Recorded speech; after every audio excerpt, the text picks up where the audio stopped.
What do you call this?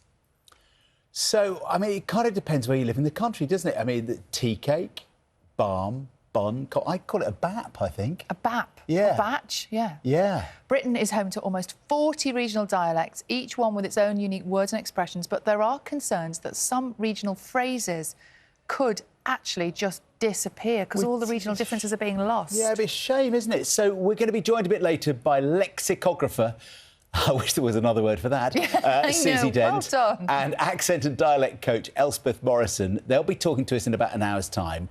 So we would love to hear your favourite regional words. What do you call that batch? Round piece of bread. Thing. Yeah. Or other things. So the words that you use in your area that maybe people don't use in other parts of the country. You see, tea cake, I would have thought would have, like, raisins in. But some people would call it a tea cake, wouldn't they, in parts of Yorkshire? Parts of Yorkshire, yeah, it doesn't need raisins, just a plain bread bun thing.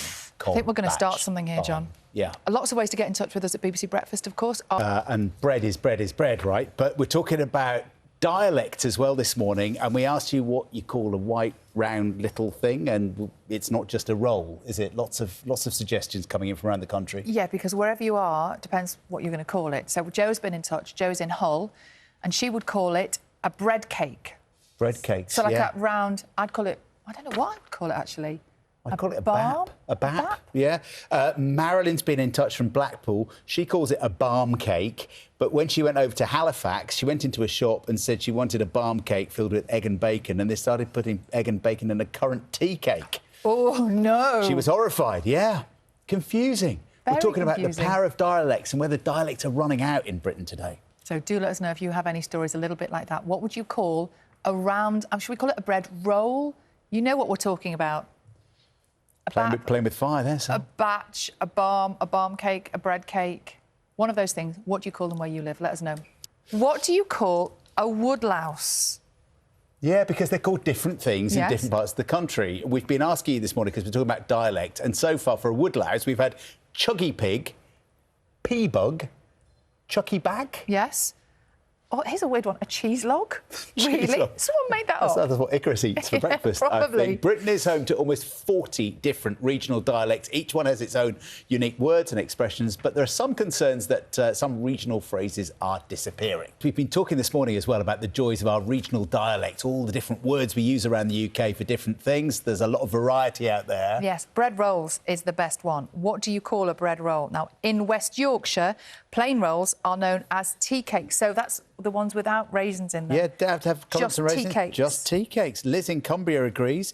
She says bread rolls are tea cakes and the ones with currants in are fruit tea cakes. I like this. Someone in Leicester has been in touch to say they'd call a bread roll a cob if it was from a shop, but if a relative has handmade it, it will be called a stone.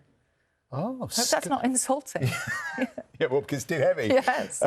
Scott in Edinburgh says he would call a piece of bread a morning roll, but Pete in Northumberland says he would call it a stotty, but only if it was a largish bread roll. Now we're getting really technical. Yeah, we are. Manchester, Sharon says she would call it a muffin, but she would put egg and bacon in it. Doesn't just stop with rolls. We've got all kinds of regional dialect words from all over the country. For example, Rebecca is in Nottingham. Morning. She says at their workplace they have what they call a fuddle, which is where you basically have a buffet in the office, everybody brings in snacks and you fuddle together, yeah. Oh, I like that. This is from Lynn in Cornwall. She says the word directly means later. I love that. Directly, directly, and can refer to anything from in 10 minutes' time to in 10 years. We could go on for 10 years. Yeah, we've got so many of these. They've been fantastic. Thank you for all those messages. You've inundated us with suggestions this morning. It has certainly started a conversation, hasn't it? All the different regional words and dialects that you might use, particularly to describe a bread roll. We're going to call it a bread roll. I think so that everybody understands what that is. John's been in touch. He calls it a bloomer. Oh, that's a good one. We've had bread cakes, we've had all sorts, but experts are concerned that some of these kinds of words, these unique words used around the countries, could soon disappear. Let's have a look now at some TV moments showing us all a range of regional phrases that you might recognise.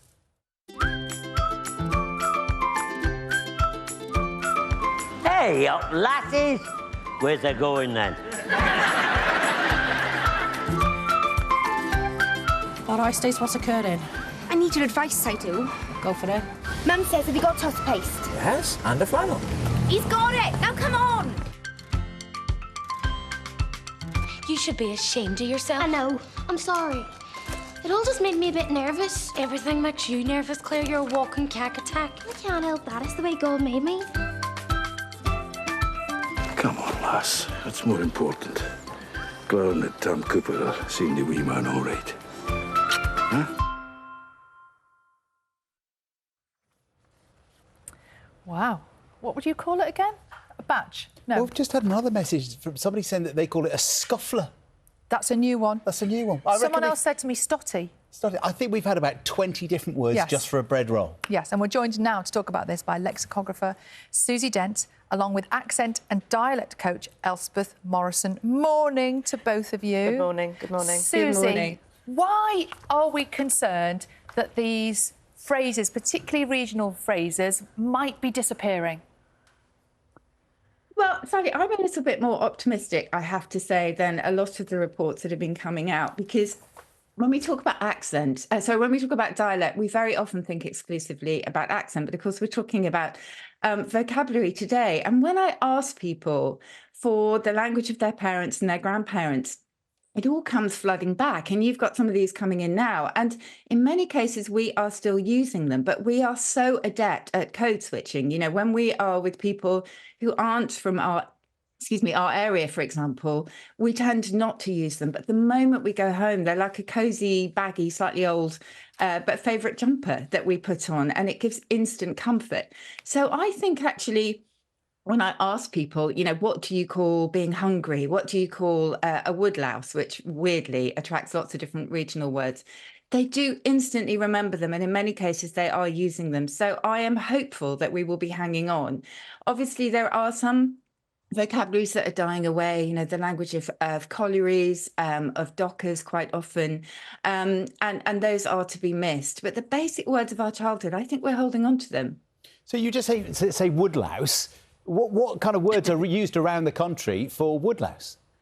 Oh, my goodness. OK, so you've got cheese logs, you've got chuggy pigs, monkey peas, Johnny Grumps, roly-polies, granny sows. Pigs weirdly come into it quite a lot. But there are literally dozens of curious nicknames from right across the UK for woodlouse. And dialect does seem to collect around slightly weird themes, such as being bandy-legged. I think one of my favourite expressions, which you might know, a lot of your viewers would know, if somebody has unfortunately got bandy legs, they say, oh, he couldn't stop a pig in a ginnel. A ginnel being a really narrow alleyway. And that's another one. You know, we have snickets, we have twitchels. And it does collect around the really sort of basic things in life. I like Johnny Grumps. You hear that quite a lot round Salford at this time of the morning, actually, but I think that's for different reasons. You're never grumpy. Elspeth, now I know that as part of your job, you actually teach people to take on a different accent. Yes. How do you even begin to do that?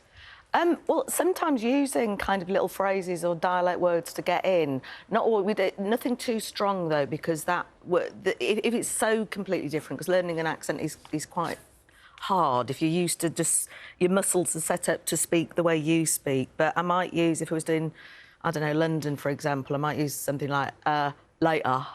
Later.